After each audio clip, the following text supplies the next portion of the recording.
Okay, a simple way to make sure that you stop putting it off and do it is to schedule an appointment with yourself.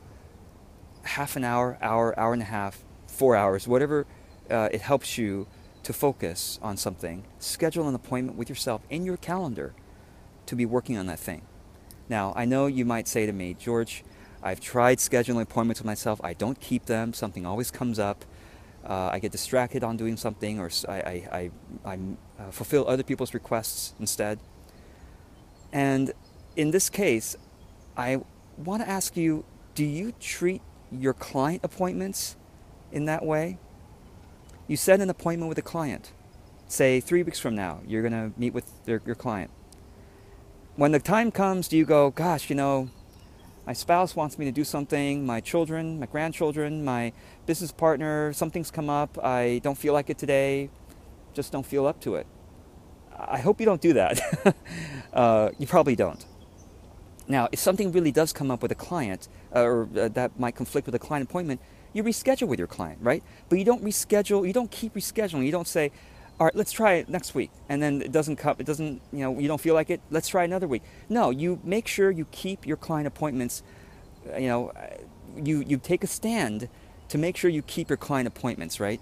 If someone else wants to do something at that time slot, you say, no, I've got a client appointment at that time, right? You don't just say, oh, sure, why not? I'll just reschedule the client. No, you treat your client's appointments with respect.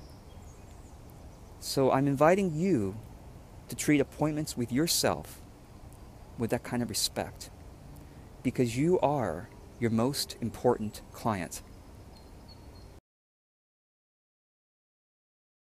Sometimes the word goal itself is something that causes us to resist.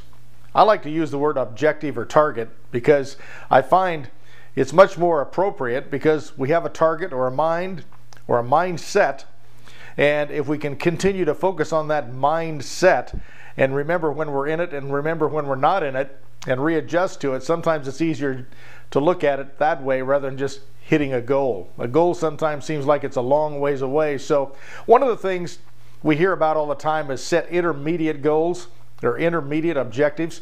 And I like to have all of you focus on each day, because each day, if you can finish each day, the next day is going to end up being successful, and you're starting fresh with a new day, and incrementally just continue to accomplish each day towards that end objective with that kind of a mindset, and you're going to find your goals are going to be easier to get.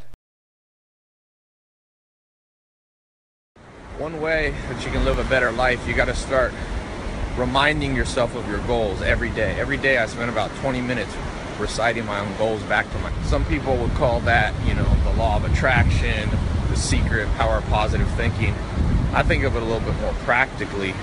I just think of it as the more you keep in front of you those goals that you have, the more likely you are to work on them. You have permission to celebrate before you get to the finish line. Have you had that permission before? You have permission to enjoy the journey. You have permission to smile and run. You have this permission to say, I'm awesome because I'm doing it. I'm awesome because I'm doing it. I'm awesome because I'm sticking with it. Celebrate it. Celebrate every freaking step. What is the practicality of this? If you do not celebrate it, your brain will eventually say, you know what, we're never going to get that. We might as well just give up. We'll never reach it.